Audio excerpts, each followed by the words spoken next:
Nauwi sa isang enkwentro sa Caloocan City ang tangkang pag-aresto sa dating pulis na sangkot sa kasong pamamaril. Ang suspect biglang pinaputokan ng baril ang kotse ng mga arresting officer dahilan para gumanti ang mga ito ng putok.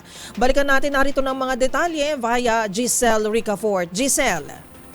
Miski 2 sibilyan ang sugatan matapos mauwi sa engkwentro ang pag-aresto sa isang dismiss na pulis na sangkot umano sa pamamaril sa Bagong Baryo, Caloocan.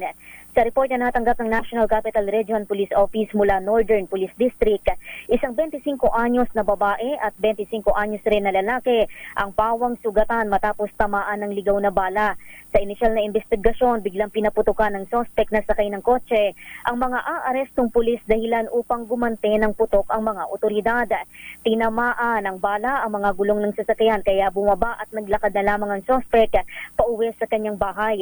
Doon na siya dinampot ng operating team at nakumpiska ang isang submachine gun, caliber 9mm pistol, bolo, granada, mga bala, bullet vest at isang PNP patrol shirt uniform.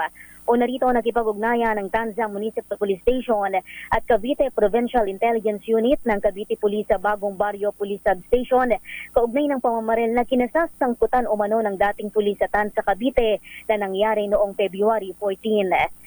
Para sa MBC TV Network News, ito si Giselle Ricafort para sa DZRH, una sa Pilipinas, una sa Pilipino. Maraming salamat Giselle Ricafort.